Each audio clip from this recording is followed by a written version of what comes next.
Oh, yeah, Drew Pearson. Drew, when we had you on last Friday, yes. Boy, it was love and kisses concerning these Cowboys. It sure was. Love and kisses. We got you on today, Drew, and it's football hate. Now, all right, as you're watching that's how we roll, right? Yeah, that's it. Sorry, we're front runners. We ain't apologizing for it. Now, Drew, as you watch that thing, what was was there any particular area where you just jumped off the couch and started screaming, what the hey is going on in Seattle? Any particular part of that game? Yeah, the opening kickoff. When Felix caught the ball and started tipping up into that wedge and got stung and fumbled the football. And, when something like that happens to your football team early in the football game, especially the people that played the game, first thing they think about is, hey, these guys aren't ready. Whether it's the blocking on the return, they're allowed to hit, or the return guy not getting up into the return, the wedge fast enough, quick enough, explosive enough, aggressive enough, whether the back who's carrying the ball is not carrying it right, close to his body, holding it out there on a kickoff return, which is something you never do. You see those kind of things on the opening kickoff, then you say, hey, it might be a long day for the Cowboys. Well, but now we've got to admit, and sitting there in the press box in Seattle, I kind of agreed with you. Like, what's going on here? I mean, so this is what it's going to be. Turned out it was, but the old coaches didn't have them ready theory. For the rest of that first half, and particularly defensively, it looked like the Cowboys were ready because, they were right there turning everything bad momentum around, Drew. It was the second half when they just got physically whipped.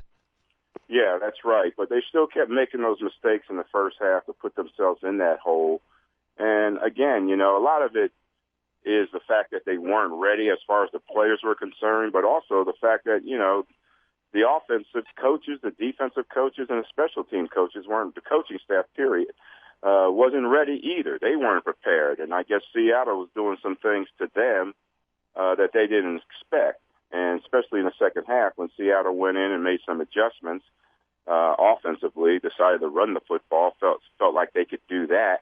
They made those adjustments, and we did nothing to combat that. Yeah, we showed some fight there, to stay in the game throughout the first half after that disastrous start and all the things that have been happening to us, and that's a good sign. The bad sign is we couldn't sustain that, through the second half. The original 88, Drew Pearson here with us on ESPN Dallas 103.3 FM on this time every single Friday here on Galloway and Company. Nate Newton said that after that particular showing from Felix Jones, Jimmy Johnson might have cut him. What would Tom Landry have done? Cut him. No, I hate to get on anybody and help tell somebody talk about somebody losing a job, but this is a performance business. You have to perform to keep a job in the National Football League, and Felix Jones, from what I'm seeing, from my vantage point, is just not performing. And I don't see any improvement from how he finished last season, into where he is now. And for that to happen, here's what I certainly would have done if I was head coach of the Cowboys. He certainly would not have trotted on that field for another kickoff Thank you. in that particular football game. Thank you. I don't send a message some kind of way. That was a perfect opportunity for Jason Garrett to send a message to his football team. Those kind of mistakes, those kind of things are not going to be tolerated. Well, it was tolerated because he put him right back out there on the kickoff return team. Amen to that. I don't blame anybody but Felix for what happened the first time. It's the second time. And then if you put him back out there Sunday against Tampa, I don't know what that says. I still haven't figured out that, because if you get right down to it, Felix made two other blunders on kickoff returns by fielding the ball about 10 yards deep, or, at least 7 or 8, and trying to get out of there with it. But, hey, by the way, now, Drew, this old standby, and boy, fans use it all the time, and I heard it all week. Coaches had 10, 11 days to prepare. Coaches didn't have them ready. But if you look at a team, and go back to your teams, and the team, that old didn't have 'em ready dodge comes up. Whose responsibility is that? Is it the responsibility of, the way you look at it anyways, responsibility of the players to be ready, or the responsibility of the coach to fire them up? Well, I think in this situation, it's the responsibility of the coach to fire them up, because this team doesn't do what it takes to win. You know, there's no champions on that team. When we had problems like that, it was our responsibility to get it. We were an experienced football team. We had guys that had won championships, and we knew when we weren't playing well. We knew when we needed a kick in the butt. And Coach Landry would give it to us, and we'd accept that, and then we'd go out and police the football team. And I don't think these guys have anybody like that, because they have no champions. They have nobody that has won a championship on that football team that I know of anyway, that can tell them what to do and knows what to do in that kind of situation. So you depend on the coaches, you know, to get the guys fired up, I would think, you know, with this particular football team. But with Michael Irvin and Troy Aikman and those guys, you know, even after Jimmy left, you know, they dealt with Barry Switzer. It didn't affect them, because they knew what they needed to do to win championships, because they won 2 before Barry got there. So they knew more than Barry what it took to win championships. So they policed themselves.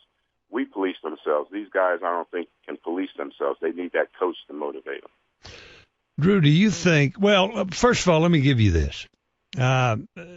We had Glenn Stretch Smith with us Tuesday. He broke down all the films frame by frame of Seattle. On Film Don't Lie. I was kind of surprised about this, but of everything that went wrong, the first thing Stretch wanted to point out was how horrible the receivers were. Yeah, even Miles, all of them, that they should have been able to do a lot more. And then the worst indictment of all of the receivers was that Dez Bryant just checked out of the game. He didn't want any part of it. He didn't want any part of that secondary. As you're watching that, did you have any of those thoughts? Yes, I did. I was wondering where they were.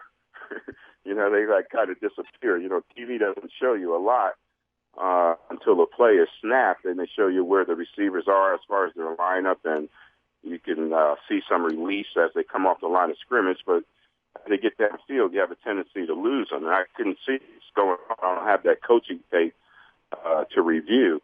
But you're wondering where they are. You know, there's been a disconnect with Miles and Dez for most part of the football game.